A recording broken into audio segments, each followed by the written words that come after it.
Before we begin, here's how to earn continuing professional education credit for attending this session.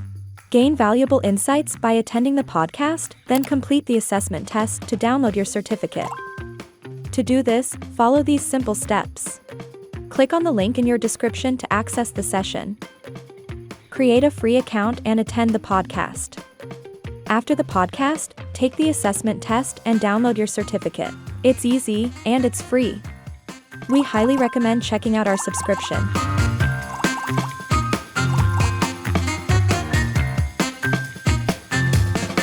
Let's get started. You talked about a lot of things. I want to talk on the client shortly, but you talked about the identity, Mhm. and the interesting thing is it's not just about the branding part, but it's also because it ties into the firm culture as well. The brand ties Yes, into the brand culture, right? 100%. Like you said, that marketing isn't just a website, right? Mhm. Website is just an example, but there's a lot more to this. But it's also about how you answer the phone, how you onboard, how you hire, and so many other things. I mean, it just ties into your identity because that's what it's about. So, and I know that you do a lot of work helping firms define their ideal client. Mhm. So, for someone who's never done that, because I'm Mm. pretty certain when you ask somebody a question, who is your audience? And they're Yeah. like, I don't know. Small to medium-sized business owners, they tell me. So if that's what your answer is, you got some work to do because, Yeah. but that's what we do. And that's fine. You start big and then you get smaller. But that's Yeah. why, because if half of the people listening to this podcast say that, then you don't have an ideal client. You just have most of the world at large. Yeah. Yeah. So, how do you, for someone who's never done that, where do they even begin Yeah. to Yeah. get to the road of ideal client? Good question. So there are two routes depending on whether you have clients right now or don't have clients. So we work with accountancy firms who are startups at times, and I have a marketing accelerator group that has all kinds of clients, has firms with 100 people and startups. So if you're just starting your journey and you don't have any clients, or if you have been working for a while and you have a bank of clients, there are different routes because now the principles are the same.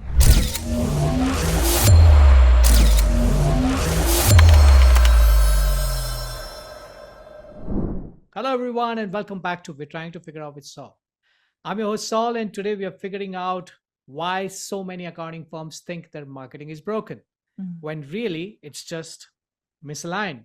So I'm joined by someone I've admired for a long time, Karen Reyburn, the founder of PF, a marketing agency that works exclusively with accounting firms. She's a CPA, a creative strategist, and honestly, one of the rare people in this space who understands both sides of the brain, the numbers and the narrative. Karen, welcome to the show. Thank you so much for having me. It's good to be here. Absolutely. So let's start at the beginning. You're a CPA, but you built a creative agency. So what drew you from the accounting world into the world of storytelling and design?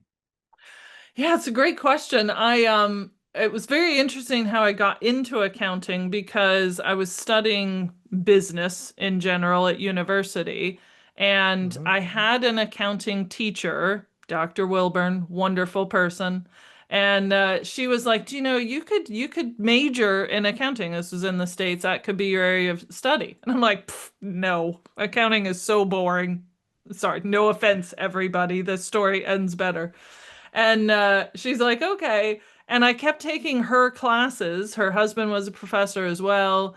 And after 2 years, you have to take a certain number of accounting classes. And after 2 years, I realized I didn't have to take any more accounting classes if I didn't want to.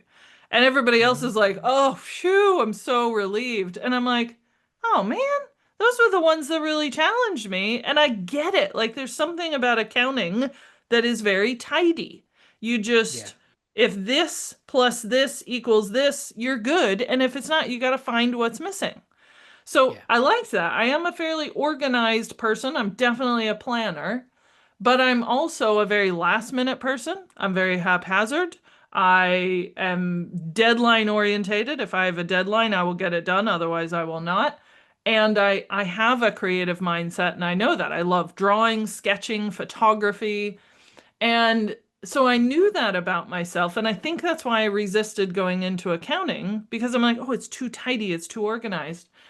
And what I realized was that if I wanted to do anything business wise, which I was still pretty vague at the time, I was very young, I thought, well, having a good grounding in accounting seems like a wise plan. You know, my lovely parents, my dad was a computer engineer, my mom was a research chemist. So they were like, have something that is solid, you know, and love all your drawings and photography, but, you know, make sure that you can actually have something in that sense, that what they considered solid. And Yeah. so I think I combined those in my mind at that time a little bit. So I studied accountancy, got my CPA, just next thing to next thing. But when I moved to Scotland and started working with an accountancy firm, they wanted help with their marketing. And I was like, sure, that sounds fun. And within 6 months, they moved me out of their audit department and in their full-time marketing manager because they appreciated it so much and I was enjoying it. So that's how it all began. And then it flowed into setting up PF to help accountants. Well, what I love is that you didn't leave accounting. You know, Correct. you just you just found a new language to serve Yes. the same mission, right? Yeah. So yeah, so you help accountants express who they really are, and you're originally from Yes. the U.S., but you now live in Scotland. Yes. So how did that shift in environment and culture influence the way you see Mm. marketing and the accounting profession? Yeah, that's such a great question. I talk a lot on podcasts about my journey, but I don't think anyone's ever asked me that particular question. And it is relevant because moving to another country, even one where the language is technically the same, and I say technically because, you know, like trying to understand a Scottish person speaking, if you're not familiar with it, truly sounds like a different language. And I mean, I've been here 25 years now. I'm a dual British American citizen, and people are like, oh, how come you don't have the accent? I'm like, you don't get one. You get one at birth. That's it. That's the only way Yeah, you get one. But when I moved to Scotland long ago, I distinctly remember thinking I have two choices here. I can constantly be like, I'm an American, that is my identity, I'm an expat, I'm going to call it cell phones and parking lots. Or I can lean into this new culture that I thought was pretty similar. I was totally wrong. They're very, very different. And I can approach it as if I was moving to Thailand or to Vietnam or to Africa. Like I'm going somewhere that things are different, words are different. If I had to learn a new language, I would learn those words. So yeah, that's what I set my mind to do, even though I was only supposed to be in Scotland for a couple of years and then move back. And then every time I thought mhm. about moving back, I'm like, not ready. I'm not ready. I never will be ready. This is my home now. Nice, So nice. sorry, to answer the full question, I believe that the approach that I took with in my mindset was to look at what I thought was very similar in a different way and be Yeah, open to a new way of doing things, yeah, even in an environment that in many ways was familiar. There's a lot of familiarity. And then begin to look for things that were different and begin to consider it from a different perspective. It's like right. that film Dead Poets Society where the teacher stands on the desk. Yes. He's like, I'm trying to help you all see that if you just look at things from a different perspective, your mind shifts. Yeah. And I actually had that happen a couple weeks ago. I live on an island off the west coast of Scotland, and it was blackberry season, blackberries everywhere. And I would be picking some and go, well, I've gotten all of them. You know, the rest of them are not ripe. And I would turn around and look at the exact same bush from the other perspective, and there would be a whole bunch that I hadn't seen. And Yeah. I think that is what happens in marketing. It doesn't happen so much in accounting, maybe now and then Yeah. where you're like, I'm going to look at this balance sheet from a different perspective, Different but perspective. ultimately a balance sheet is a balance sheet. Is a balance sheet. Whereas, Yeah. yeah, like a website page or this new product I want to create or this app or this email I want to send to clients, I can look at it in a different way and suddenly see the equivalent of new blackberries and do it in a different way. Do you want to earn CPE credit? Take this course of MyCPE 1 to earn free credit. Click the link in the description to get started. Absolutely. And in fact, that's exactly what my next question was going to be about, because I've heard the phrase that you use that a lot, that the marketing isn't broken, it's just misaligned. Mm. So can you unpack what that means? Yeah, I think if you believe that you're no good at marketing or it's not working, sometimes what that means is you're not doing the things that are best for your ideal audience. And if you've Right. ever heard me speak for any more than about 3 minutes, I will end up talking about audience, because everybody wants to start with platform. Do I do a Yeah. LinkedIn post? Do I do a new website? And like, the biggest question always is, well, who's your audience? Very, very specifically, because if they're on LinkedIn, you better get on LinkedIn. You better be in love with LinkedIn. But if they're Yeah. not, it doesn't matter if you like LinkedIn. You can do it for fun if you want, but don't expect business from it if they're on Instagram or TikTok. So that the concept of alignment means that your marketing is done in a way and said in a way and promoted in a way that is more likely to reach the kind of people you love to reach. I mean, Right. even me doing this video with you, this podcast with you, is because I would love for accountants who want some help with their marketing to know that we exist, and maybe just buy the book and read it and go through the workbook. If that's all you need, great, you got some help.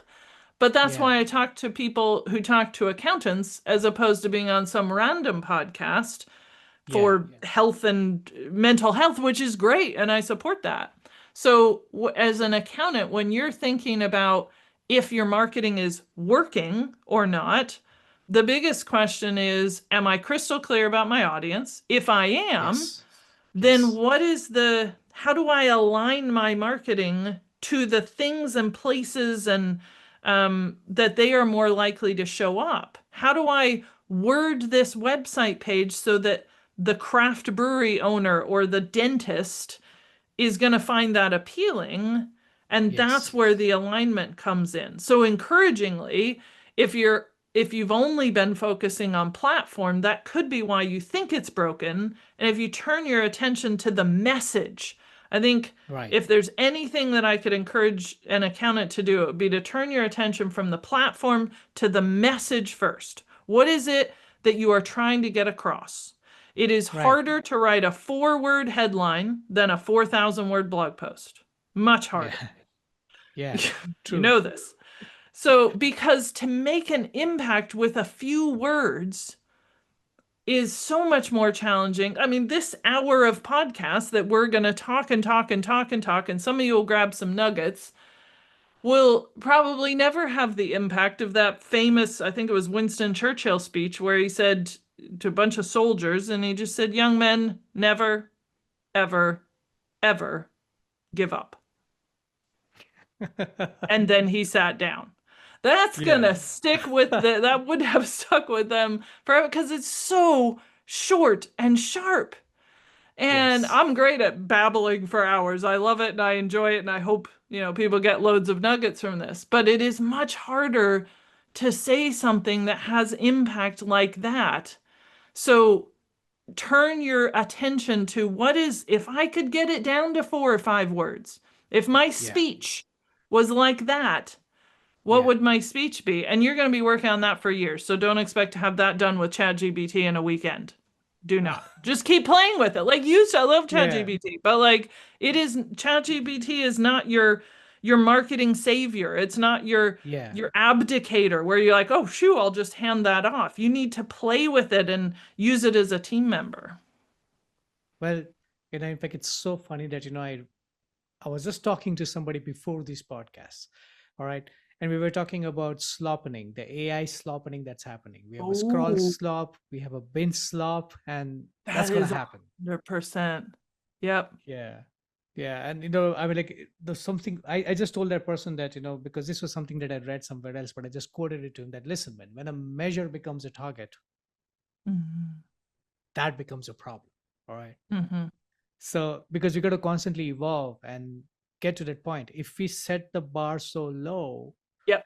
we are setting that bar up for low cost, high volume, something that is not innovative, And right? everyone is so on high alert about AI. Yes. I got Yes. sent something. I don't remember what it was, an email or a document. And it was like my little spidey senses were like, this was entirely written by AI. And Yeah. the thing is, it may or may not have been. Maybe the person did use AI plus spent a lot of hours on it. But the point is, that's where our brains go. There was some research recently that showed, I think, 83% roughly, I don't have the exact number, it was somewhere around 83% of people believe that they can tell the difference between AI and, fully human generated. Whether they are right or wrong is not the point, because Yeah. sometimes they can and sometimes they cannot. But the fact that their brain is thinking, is this for real? Is this Yes. interview that we are having on, is this for real? Or did you just AI her from all of her other videos? So that's the question people are wondering. So, in order to reach people, and this is why you need to support your marketing with going to physical networking events if you can, holding an Yeah. event, get 4 clients in a room is better Yeah. than trying to send 3,000 bulk emails to people who don't care. Yeah. And combine them. This isn't about either or. This isn't referrals versus website. This isn't networking versus PDF guide or ebook. It's the connection and the hybrid of all of the Yeah. online tools as well as the humanity, which everyone is desperately searching for. And yet at the Yes. same time, we're all like, oh, I'm looking for the humanity, but we're sitting there on ChatGPT going, can you just write this LinkedIn post? Because I do not care. And then your LinkedIn post reflects the fact that you don't care and nobody resonates with it. And you go, why is my LinkedIn not working? It's broken. It's a disaster. And you're not using, and I'm just picking on AI, but it could be anything. You're not using it as Yeah. a tool to support your brilliant brain. We Yeah. all have these brilliant brains that we only use less than 10% of. Um, Yeah. it's a support and it's a help. It's not Yes. an abdication where you go, phew, I don't have to do that Yeah. anymore. I completely agree with you on that, and that's exactly where the conversation started, because I said that somewhere in all the marketing that's happening today, in fact, marketing was the focus of it, and that's what we were talking about. That you see marketing today. At the end of the day, every product, even a product which is mostly physical, it's got a digital existence to it. Something Mm-hmm. is there, like a car. Back in the days, many years back, if you wanted to know if there's a new car in the market, you'd probably come to know it from a magazine because you see Mm-hmm. something there.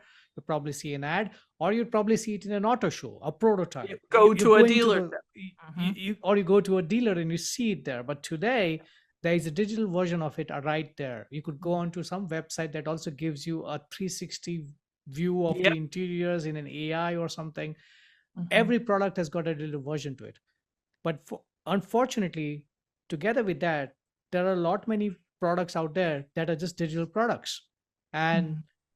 AI has significantly taken over a lot of their marketing because they think that that's how it will be able to get to the target audience. But it's not, because we are reaching to that point where in the metrics itself, like you rightly said, at least I said that, from everything that AI can do, the text based marketing that's happening, Mm-hmm. a significant portion of that you can just check, and you can let you can know that, oh, this is AI. Yep. And you can clearly say that. Images, obviously, you can obviously make the difference. You can Mm-hmm. clearly see, and you can, okay, this is AI. Yeah. And the video base, it's still not 100% there, but then it's Yep. realistic, so it's very easy to make out that, okay, this is AI. Yeah. But that's breaking the marketing. Yeah. That's breaking the marketing. I said that, I predict that by the mid of 2026, we would be at the point wherein we would be like, ah, man, I'm done with this. I want Mm-hmm. to talk to a human being. I go onto a website or I go to buy a product. I want to talk to a human being. Even if the human being is going to be saying the same thing that the AI is Yeah. going to be Mm, offering, I want to talk to a human being.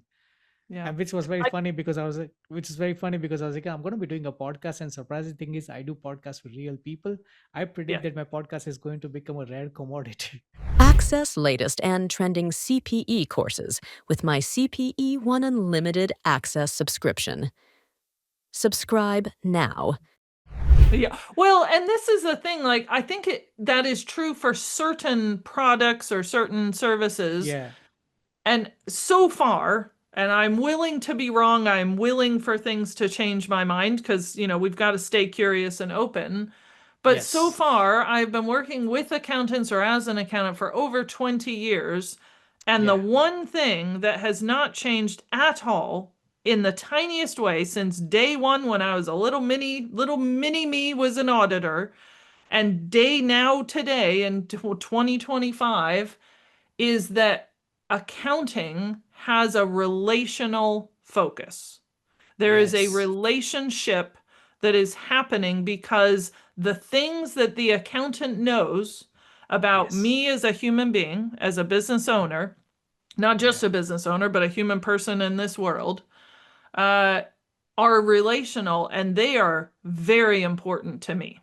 Right. So my accountant has seen me crying on meetings when things are just really rough.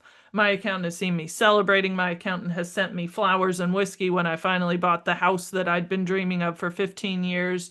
Like, those are real milestones. That's real humanity. We've sat and had coffee, and we've had loads of Zoom meetings and emails and Slack messages. And everything about the accountant client relationship Yes. has an aspect and a thread. Sometimes the thread is thicker and thinner of things that emotionally move us and allow Yeah. us to live the life we want to live. I've got Yeah. clients who have helped their clients to buy houses, move countries, quit their jobs, sell their businesses, not sell their business. And that's an emotional thing. You can write blogs about selling your business all day long, but if you have an accountant who helped you to sell your business and get the money that you needed or the life that you needed so your child could go to university or live their dream or whatever it be, you have an emotional response to that. And our interaction with things like money is very emotional, especially Yeah. now. I mean, costs of everything are insane, and we feel that. So if for 1 second you think that you can outsource your accounting marketing to a machine who doesn't have the feelings, then you're missing that portion. Like, absolutely Yes. outsource the little stuff that is not the best use of your time, but never outsource that relationship and see how you can combine those in your marketing. Bang on. Bang on. All right. All right. I got three words for you: Okay. brand, voice, offer. All right. Now, out of these three, where is the best place for a firm to start diagnosing the problem with the marketing? Yeah, give me those three words again. Brand, voice, and offer. Brand, voice, and offer. Yeah. Is a really good question. I would say that voice is a part of your brand.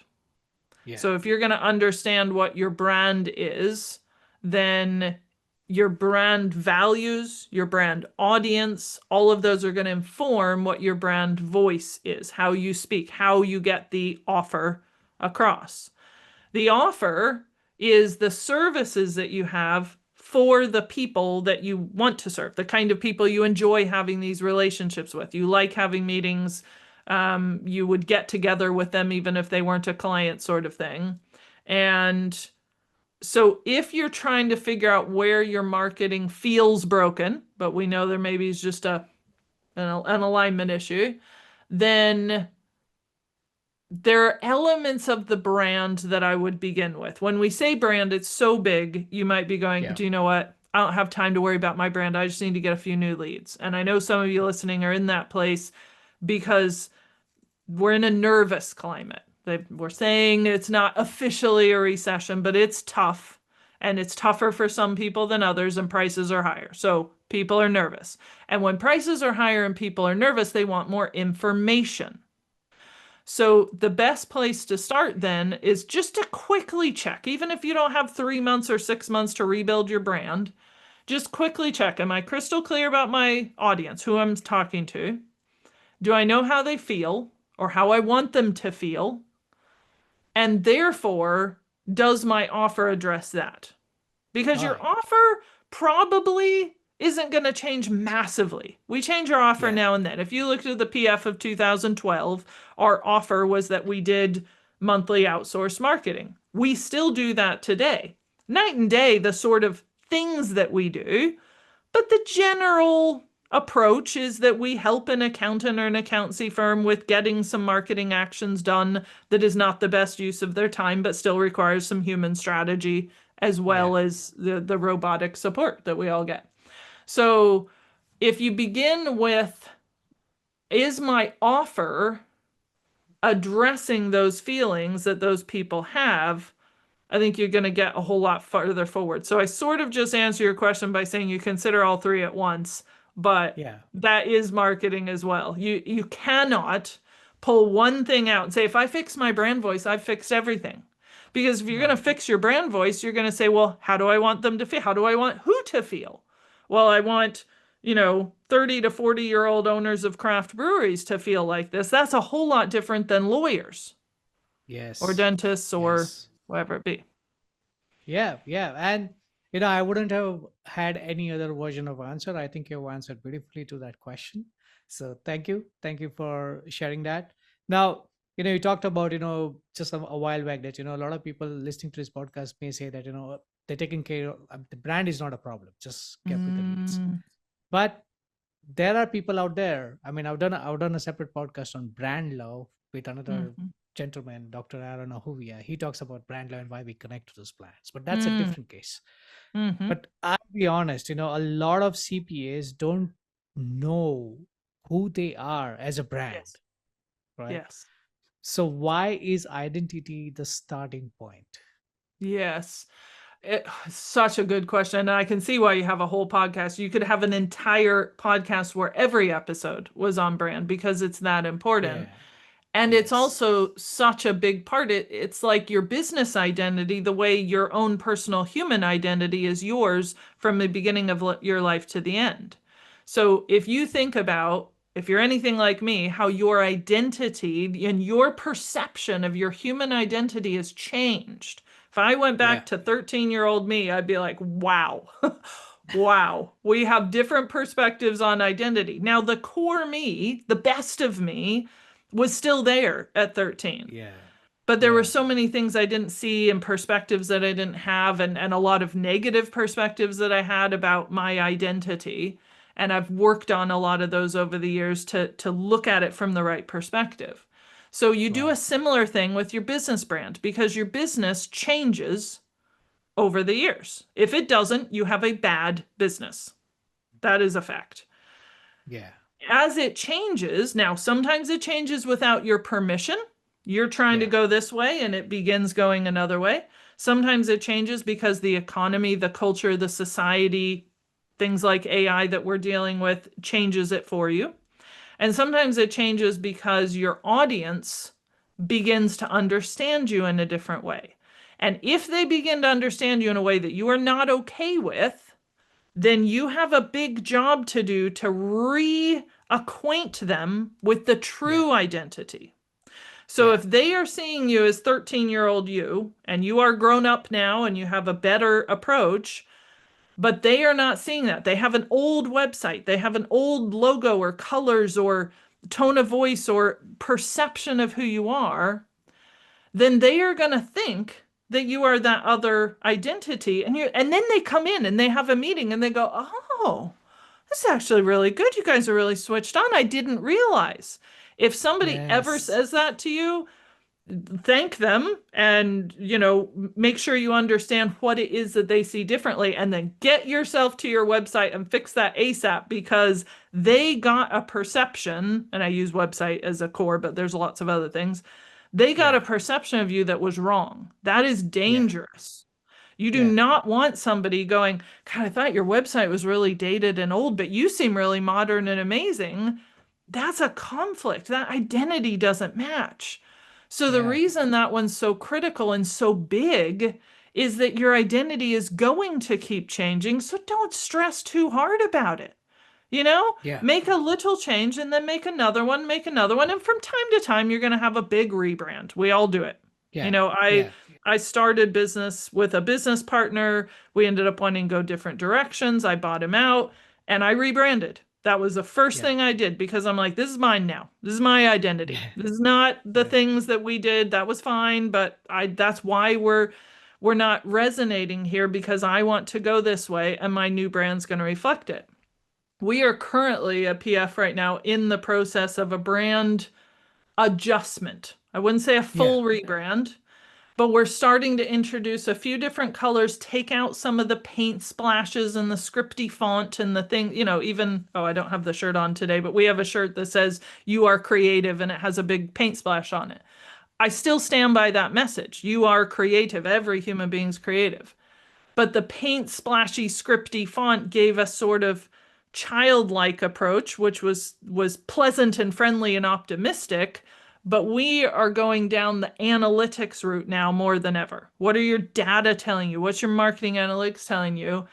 And so a little more serious of a vibe. We have a dark teal color that we're bringing in that looks like black and teal combined. And Yeah. that will give people a different impression. You'll see, if you're listening to this podcast and it's 6 months later, you'll go, oh, I see what she means. It used to be Yeah. like this. I can still get the sense of it. And that's Yeah. just because my agency is changing with the needs of our clients. Our accountant Yes. clients want to run their marketing by the numbers. We have to help them. Yeah. Yep. And So, you talked about, you talked about a lot of things. I want to talk on the client shortly, but you talked about, the identity. And the interesting thing is it's not just about the branding part, but it's also because it ties into the firm culture as well. The brand ties yes, into the brand culture, right? 100%. Like you said that marketing isn't just a website, right? Website is just an example, but there's a lot more to this. But it's also about how you answer the phone, how you onboard, how you hire, and so many other things. I mean, it just ties into your identity because that's what it's about. So, and I know that you do a lot of work helping firms define their ideal client. So, for someone who's never done that, because I'm pretty certain when you ask somebody a question, who is your audience? And they're like, I don't know. Small to medium-sized business owners, they tell me. So if that's what your answer is, you got some work to do Yeah. but that's what we do. And that's fine. You start big and then you get smaller. But that's Yeah. why, because if half of the people listening to this podcast say that, then you don't have an ideal client. You just have most of the world at large. Yeah. Yeah. So, how do you, for someone who's never done that, where do they even begin Yeah. to Yeah. get to the road of ideal client? Good question. So there are two routes depending on whether you have clients right now or don't have clients. So we work with accountancy firms who are startups at times, and I have a marketing accelerator group that has all kinds of clients, has firms with 100 people and startups. So if you're just starting your journey and you don't have any clients, or if you have been working for a while and you have a bank of clients, there are different routes, because now the principles are the same. But if I tell you, make a list of your favorite clients and you have none, you're going, well, that's a stupid exercise. That's useless. That's not going to help me. And I hear that. So if you are on the startup DIY, I have 0 clients, you have to think aspirationally. You've got to think of your firm in 3 years, 5 years, and you have a bank of clients and they are like this and they talk like this and they pay you this and they have these kinds of businesses to the best of your ability. And as an accountant, you are going to freak out and you are going to say, but I don't know. I don't know how they'll be. And you're like, yeah, that's why you need to imagine it. You need to use your imagination. You need to play with it and you need to allow yourself to go a different route the moment you find a different route. And that is okay. Yeah. So I'm working with an accountant right now as part of this marketing accelerator group, and he's in this exact position. And he says to me, well, I was thinking about this audience. What do you think? And I said, well, I think, do you like them as far as you know? He's like, I think so. And I said, well, do you have any clients or could you get any? He's like, well, I don't, but I could get some. And I'm like, get a few. What's the harm? Get a few clients in that category. And if you don't like them or they're not profitable or you're not able to help them, then you go, well, that's really helpful. I was going to say it's not a fail. It is a fail in a way, but fails are not necessarily a disaster. We don't like Yeah. fails. We don't seek them. I think there's a lot of messages out there that are like, oh, yes, failure is what leads you to. And I'm like, it still sucks. Like, nobody likes failure. But you have to have it. You have to fail to figure out what's Yes. right. Edison and the Yes. light bulb. So try working with a few of them, but don't necessarily lock yourself in unless you have the expertise to lock yourself in. So if you have, me when I started PF, I was an accountant, so I worked with accountants. We worked with an accountant who's an accountant and a lawyer. I mean, that is phenomenal right there. That's a heck of a lot of training and study. So he can provide accounting services for lawyers and talk their language. So that's perfect. Yeah. So he went exclusive to lawyers. Correct decision. That's who he knows. Now, he could work with other people if he wants, but he's going to be more profitable and efficient if he focuses on this area that he knows really well. So if you are in the newer startup, you've got to think aspirationally, try stuff, let yourself fail, and look for patterns as you go. Nice. If you have no clue, then do your best to say someone I like, someone I can make profit from, and somebody that I can help in a practical way, get some results for. Now, the Yeah. good news is if you already have clients, it is very similar. You can take those three categories. You make a big old list of your clients and you rate them according to how much do I like them, how profitable are they, and how much have I helped them? What practical results have I delivered for them? And if you look at those and go, gosh, this particular kind of client, whether an industry or a size or type of business, maybe geographical location, whatever, really profitable, but you don't like them.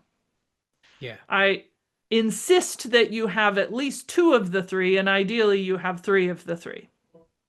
All right. If they are profitable and you get great results for them and you don't like them, you might need to bear with them for a time. We've all been there. You need to Yeah. build up the revenue or whatever it be. But the moment you can get out of that, get rid of the ones you don't like and replace them with ones that you do like and are profitable. If you like them, if you love working with charities and they are absolutely wildly unprofitable, but the nicest people on earth, unless you want to run a charity, you're going to have to let that go, or you're going to have to figure out a way to make it profitable. Yes. So those three things, do you like them? Are they profitable? Can you show results? Either route is what you need to think about, but one way you think about what is, and the other one you think about what may be. Nice. I like that. And you talked about, your new dresses and it's going to be having accountants, you're creative. I believe that's the title of your upcoming book as well. Yes, it is. It's very exciting. We're looking at book cover designs now, which is, that's always fun.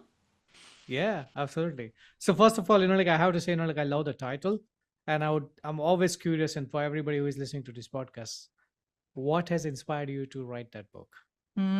Great question. So when I wrote my first book, The Accountant Marketer, that wasn't the book I intended to write first. I actually think Right. this book, The Accountants You Are Creative, in my mind was going to be the book that was the first one, very big picture and how do you feel about that and tapping into the mindset and the approach. But I ended up writing The Accountant Marketer because we built this structured approach to marketing for accountants that I'd been teaching for 20 years. And I thought, man, this would be good in a PDF. And then I had 60,000 words in a Google Doc, and I thought, that's not a PDF, that's a book. So it went that way. And now looking back, I realize I like the direction that went because that is often the way accountants think about marketing. First, give me the structure, give me the approach. What do I do first? What do I do next? This is a little scary. This is a little new. This is different than accounting. Tell me how to do it. And even though there is no such thing as telling you exactly how to do marketing, because it's different for every firm and every person, there are some things that you need to consider in order. You need to think about your audience and the issues they have and your core asset and your brand.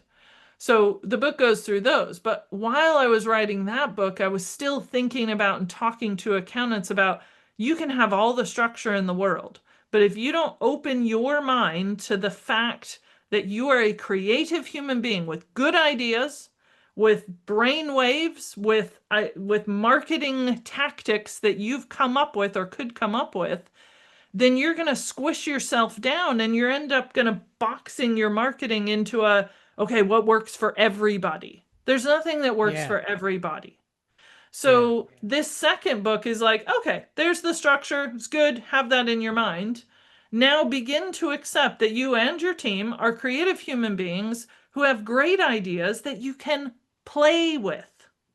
Which sounds a little weird when we're talking about accountants and marketing and businesses and growth and profits.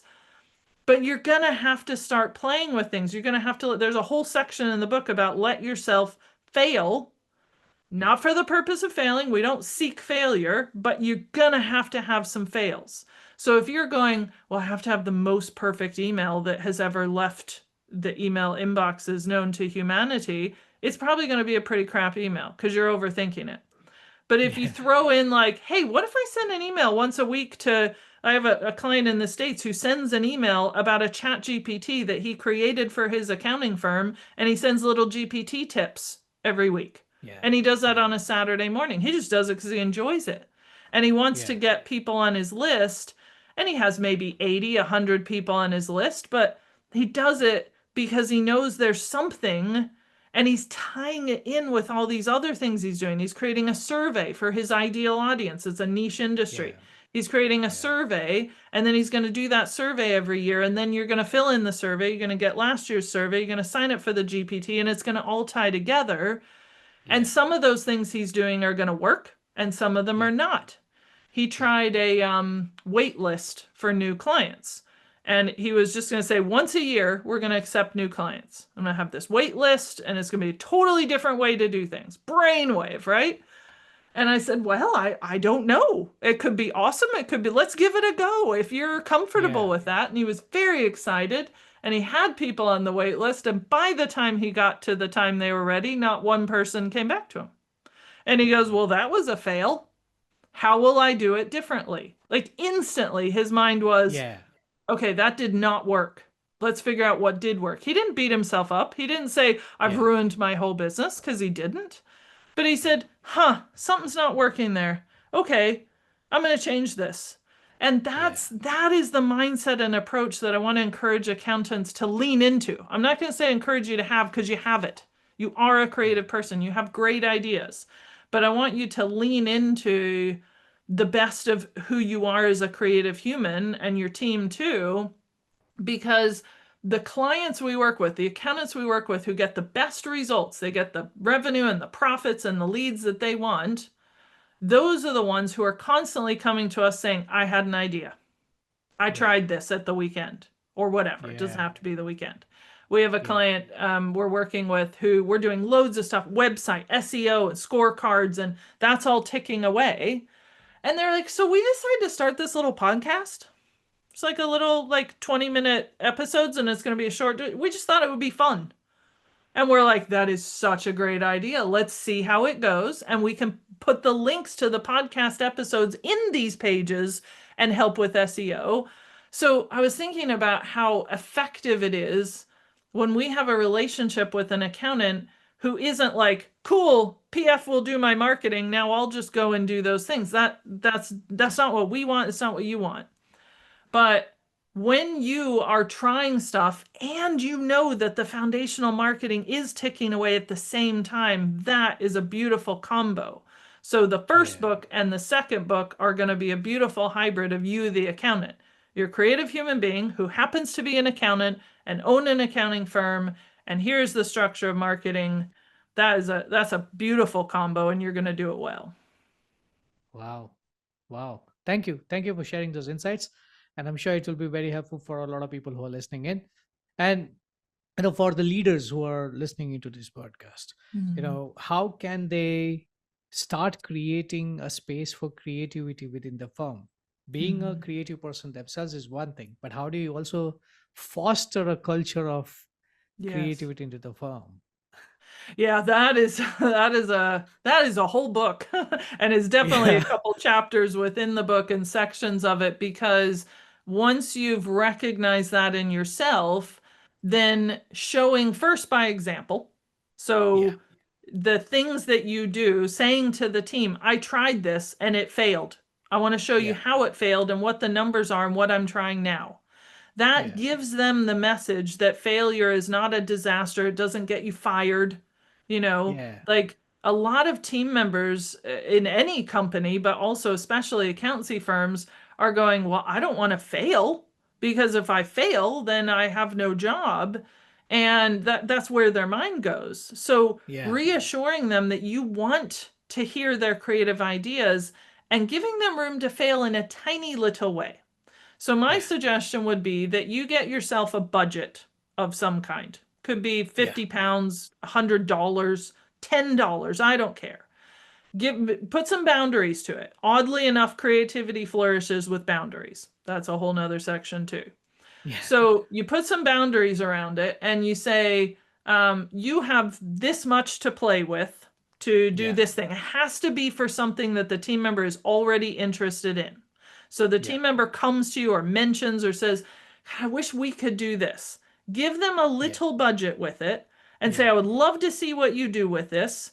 And there is no expectation that you're going to come back and have, doubled this or tripled this or whatever it be. That would be nice, but that's not the point of what I'm giving that to you for. I'm giving it to you to give you some freedom to play with that. So, for example, we have a client where a team member wanted some particular training, which is great. You love it when somebody comes to you with that. But the owner's going, I know it's not a massive amount, but then if I say yes to this training, I have to say yes to the other 20 team members. And that's like $10,000 and we don't have that. And it becomes this whole thing. So instead, they can say, okay, I love your enthusiasm, love your energy. We don't have that in the budget, but I'm going to give you a challenge. If you can achieve this, something that is achievable, pushes them a tiny bit, but is achievable, I will invest in that, and then we will talk about the return on that training and what that's going to deliver. Are you up for it? Now, if the team member's like, nah, I just wanted you to give me this training, then they're not entering in. They're not, looking for ways to challenge themselves. But if you do that with one team member and they go, God, that was so fun. I did this thing and now I get this reward. You're linking it, but you're giving them room. Then they can begin to see what it's like, because you as the business owner do that all the time. I do it. I'm like, this is $99 a month, which is nothing in the grand scheme of things. But of course, I'm thinking my whole budget, does it fit here? Is that the best use? And I go, do you know, I'm going to challenge myself. I'm going to join that for 3 months and I'm going to see how effective that becomes. And so you train your team members to do that. So those would be my 2 suggestions, would be give them an actual amount to play with and give them the freedom that there is no such thing as, utter failure. The only failure would be doing nothing with it, or tie their goal into a reward of some kind, and then check with them to say, how's that going? How did you get on? Let's review this together. And if you both agree that that was not a great use of time and money, then you just say, God, that was not a great use of time and money. Let's do something different. Right. And then they begin Absolutely. to go, oh, that's how creativity works, is that you try stuff and you evaluate it. You don't just randomly do it, you evaluate it. And once you've evaluated it, you maybe do more creative stuff that way, or you go a different direction. Nice. I like that. I have many other ideas, but I'll stop there.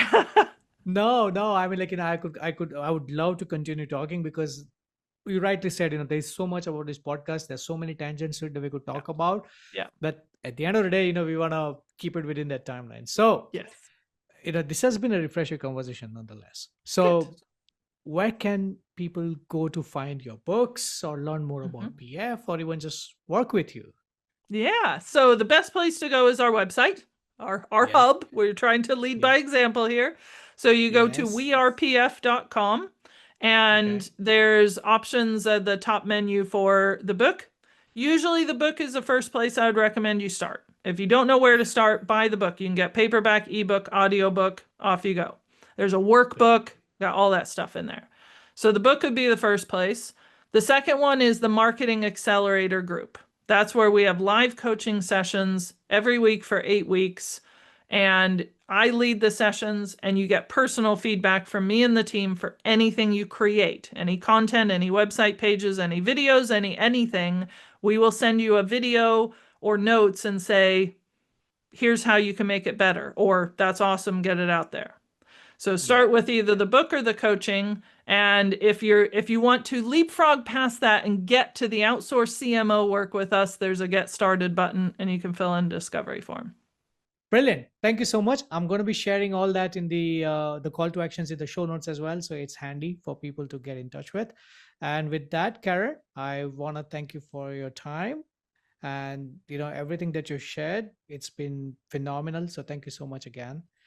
Yeah, and thank you. I picked up a few little things myself in our conversation that helped me to keep thinking creatively myself. So thank you for that. Well, I'm glad I could be of help. And all right, folks, you heard it. Your marketing might not be broken, but it might be speaking the wrong language. So, get creative, go buy that book. And I'm pretty certain there's a lot of things that you can learn from there. Go check out our work. And if this episode has helped realign your thinking, drop us a note or leave us a review. So until next time, take care and keep innovating in everything that you do. Cheers. Bye. Access latest and trending CPE courses with my CPE One Unlimited Access subscription. Subscribe now.